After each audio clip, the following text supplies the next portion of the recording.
Mr. Manchin. Mr. Manchin.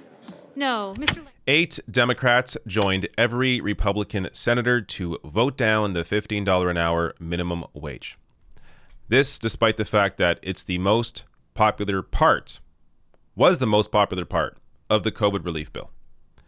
Now, this raise would have raised wages to $15 an hour by 2025, not happening all at once, gradual raise. It also would have increased the sub-minimum wage for people that work for tips from where it is currently at $2.13 an hour, which is absolutely insane, has not been raised since 1991, would raise that to $14.95 over 7 years. Now, Bernie introduced this amendment, though this was actually not even the amendment just yet. In fact, just to be clear here, as David Sirota tweeted out, the thing to understand, these Dem senators voting no on Sanders' procedural motion were voting to not even allow a vote on the actual minimum wage amendment. They voted to help the GOP make sure the Senate was not even allowed to consider it. Truly heinous. So this wasn't even a vote on the actual amendment just yet. It was a vote to, should they allow a vote on the $15 an hour? Absolutely insane. Now, I'll list their names in a second here. I'm also going to get to, by the way, what progressive Democrats should be doing next.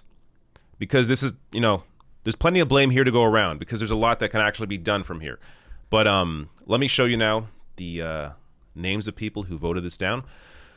So as Gravel Institute points out here, or lays out, Joe Manchin of West Virginia, of course, John Tester of Montana, Janine Shaheen of New Hampshire, Maggie Hassan of New Hampshire, Angus King of Maine, who's an independent but caucus of Democrats, Kristen Sinema of Arizona, Mark Kelly of Arizona voted for it, Democrat Mark Kelly, Tom Carper, Delaware, Chris Coons of Delaware, of course, Joe Biden, state of Delaware.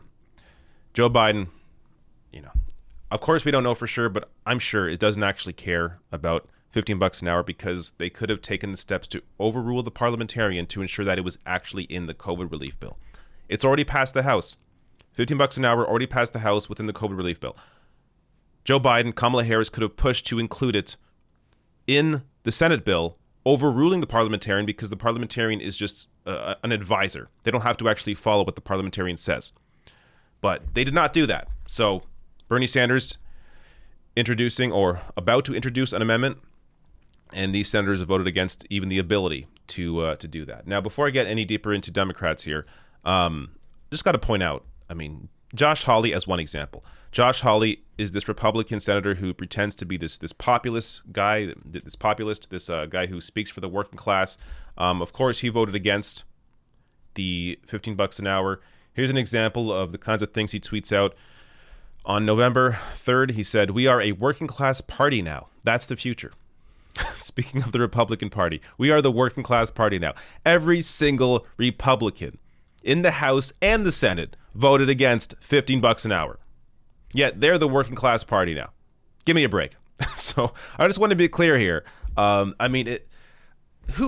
was falling for this? Who was dumb enough to think that Josh Hawley stands up for the working class? Really? But anyways, in case you were dumb enough to think that, here's an example showing you that he does not actually care. Now, I want to show you how popular this is.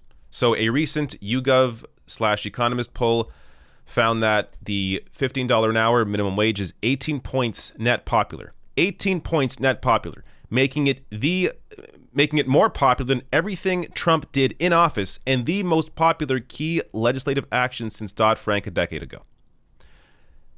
$15 an hour was the most popular aspect of the House COVID relief bill.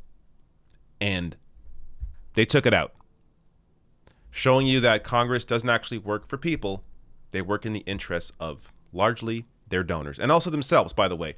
Every single Democrat here, all millionaires. Every single one of them. Do you think they have any idea what it's like to live on $7 an hour? Absolutely ridiculous how disconnected these people are. Now, let's get a little more into Joe Manchin. Joe Manchin, of course, one of the loudest voices against this raise as far as Democrats are concerned. But reporting in his own state, polling in his own state shows that the majority of West Virginians support $15 an hour. But of course, Joe Manchin does not serve his actual voters.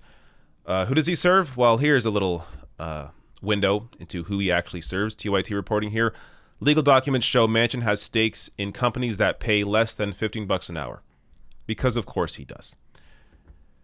Getting a little deeper into this, thanks to legal filings in a bankruptcy dispute, we do know some of the holdings of one company Manchin lists in his disclosure form.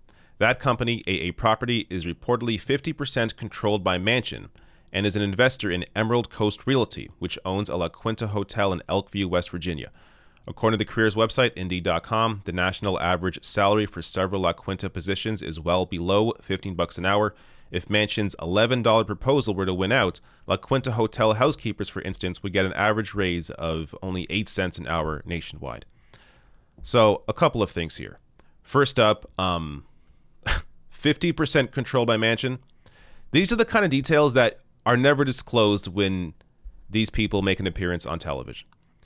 Have you ever seen Morning Joe point out when Manchin comes on, hey, Joe Manchin, are you against the $15 an hour minimum wage because you have a 50% stake in a company that benefits from low wages?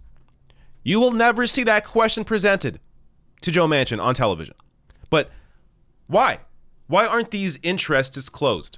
Why don't they go into what... I shouldn't say why. I know why, because much of the same interests are shared between corporate media and these lawmakers. But if this were a media that actually held politicians to account, they would bring up these conflicts of interest, and they never do. Another thing here, $11 an hour. As I've raised before, if they're so adamant about not pushing for 15, but they're okay with 11, okay, fine. Push forward an amendment where every single one of these states get $11 an hour, but everyone else gets $15. And then let's see how West Virginia, Montana, New Hampshire, Maine, Arizona, and Delaware feel about their senators. That would be the actual way to play hardball. You guys don't want $15 an hour? Okay, fine. You get $11, everyone else gets 15.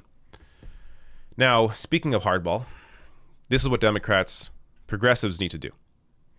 David Sirota here tweeting out, the only way to pass a real minimum wage increase and stop the Manchin presidency from destroying the Dem Party is for progressives to use power right now to vote down the COVID bill until it includes a minimum wage increase. Sorry, I don't make the rules. He's exactly right. There are about 22 Democrats in the House that wrote a letter to Joe Biden to keep the $15 an hour in the bill. Those same Democrats can now, if they choose to, reject this Senate bill. Say, hey, we voted on the one that had the $15 an hour in the bill. We don't want this one. No, we're going to reject this until you put that $15 an hour back in the bill. Those 20 Democrats have the power to do that. They have the power to change the conversation here and actually push forward actual help to people. So this is not just on moderates, who of course are always going, again, not moderates, but conservative Democrats who are always going to do this, who are always going to fight for their special interests over their actual constituents. But now that progressives are building power, and they already had a bill that passed the House with this in it, they have the ability here to push this forward if they choose to. Now, will the media freak out at them and say, oh, you're holding up relief to people? Sure. But it's no different than what these people are doing. So why do they get to use their power? Why do conservative Democrats who are not working in the interest of actual people, who are voting against something that is as popular as $15 an hour, why do they get to hold the bill hostage, but progressives don't? Progressives who are fighting on the side of what people actually want. So the AOCs, Jamal Bowman, Cori Bush's, these individuals need to reject the Senate bill.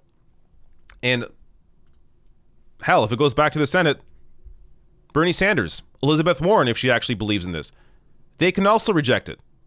So they have power here.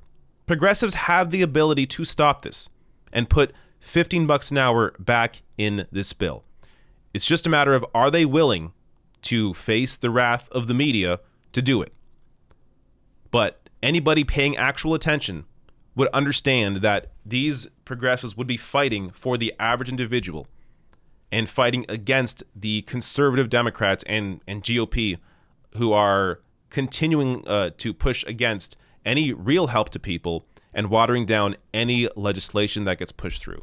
Progressives here have the ability to act. Let's see if they act.